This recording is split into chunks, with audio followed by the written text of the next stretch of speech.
Hi guys, good morning. Mayroon tayong decoration ngayon. So, more on flowers lang po ito. Dito lang sa Dubai.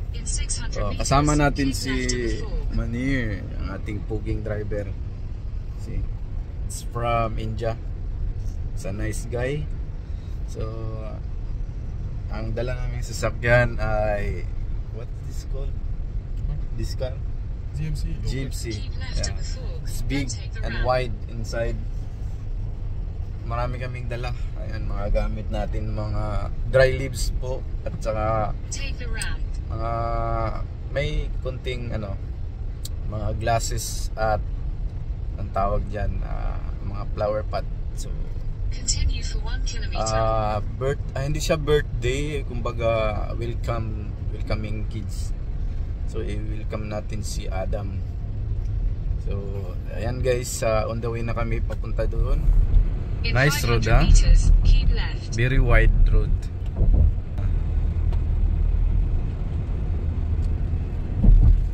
Ayan guys, nandito tayo, papunta tayo sa Al-Quoz. What's road this one? This for Al-Khail road. Al-Khail road. First Al-Khail Street, Al-Quoz Industrial. Continue for 800 meters. Ayan guys, so napakalawak yung daanan nila dito. On the way na tayo dun sa area kung saan tayo gagawa ng mga flowers, mga baking flowers. Ayan. So manood lang po kayo hanggang dulo. And don't forget to like and share naman para maraming makakaalam. At this is Dubai Vlogger. Al-Khail Mall guys, dadaan tayo ng Al-Khail Mall. Dito sa Dubai guys, mainit na po. Isa na talaga yung init dito. Masakit na sa balat. Grabe guys, ang lawak ng daanan dito guys. Muntik na malito yung driver natin. Isang pagkakamali mo lang dito, ligaw na agad yung papuntahan mo pag nagkamali ka ng direction. Kasi sa bawat niyan may guide talaga. At pag na mali yung direction mo, ikot ka napakalayo. Ganito dito sa Dubai. Take exit 16, itong then take the D63 west route. Highway na to guys, 8 lanes po ito guys. Napakalawak. 8 lanes, imagine, one way lang. So ayan guys, nandito na tayo sa malapit-lapit na sa katotohanan. Ang ating pupuntahan. Nagbe-base lang kami dito sa Google Map natin. Ang sabi dito sa Google Map ay nasa mga 2 minutes na lang tayo, 2 minutes na mararating na natin yung location natin. Sobrang hirap talaga dito guys pag hindi ka kabisado yung location dito. Mawawala ka talaga sa sa lugar. Kasi bawat linya ng daanan may kanya-kanyang pupuntahan. Pag once na miss mo yun at hindi mo na nag-guide yung linya na yun, mapunta ka sa ibang lugar. Ganun ka tindi ang daan dito. Kaya mag Google Map ka talaga para malaman mo at makita mo na yung guide talaga ng yung papuntahan mo. Kasi kung wala kang Google Map, kung iisipin mo lang, nakakalito guys. Imagine 8 lanes. 8 lanes saan ka dun? Nakakalito. Kaya dito sa Dubai, kailangan Google Map. Kahit na yung matagal na driver, ito napakatagal na tong driver si Manir, gumagamit pa rin siya ng Google Map kasi nga nakakalito yung daan. So ako pa kaya na hindi ko kabisado. May driver license na tayo guys, hindi pa tayo naka-experience na mag drive ng yung mga delivery kasi lang tayo, parking lang tayo dito. Maybe soon magdra-drive na tayo. So yun guys, nandito na tayo. Your destination is on the left. Atras na lang yung kasama natin. Atras na namin yung sasakyan.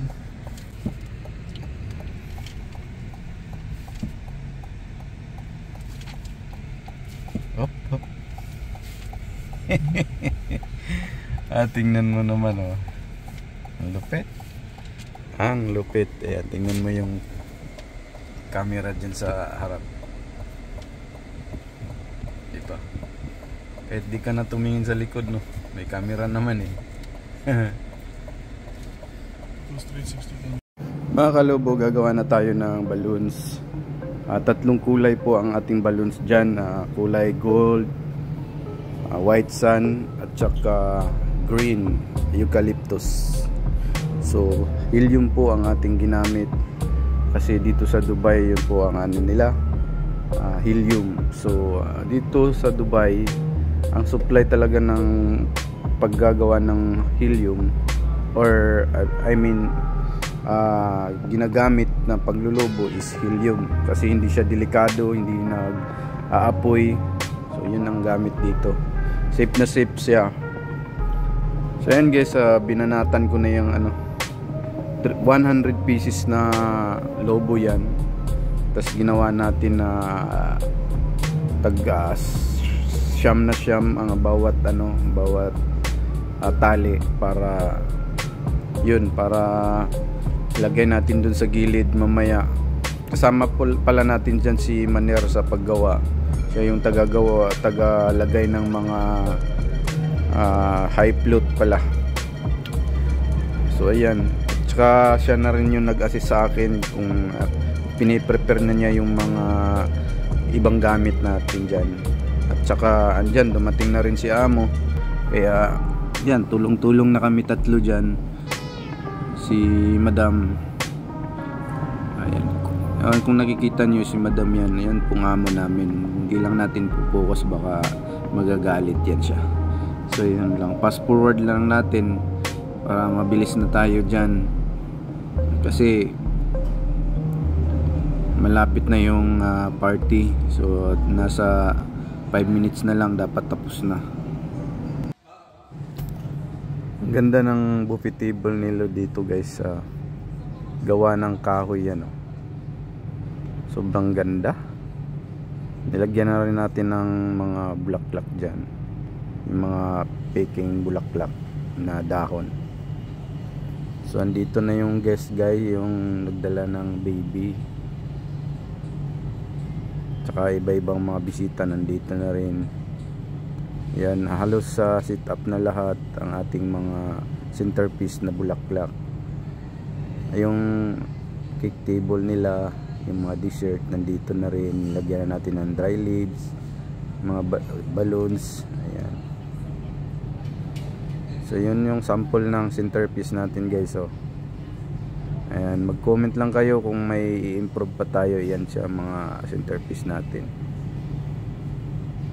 Ayan guys, kung may suggestion kayo, pwede kayong mag-comment dyan para alam natin kung anong kulang o okay na ba yung ginawa natin.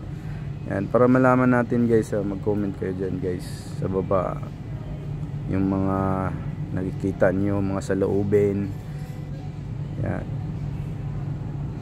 So tama ba yung sit up ng balloons natin? Ayan. So, halos yan na lang lahat niyang nagawa natin guys. So simple lang naman yan. Napaka organic, green na green, talagang garden na garden. Ang tawag nitong restaurant na to guys ay Secret Garden. So yan lang guys, gumawa rin tayo ng maliit na organic tsaka welcome sign. Thank you for watching guys. God bless.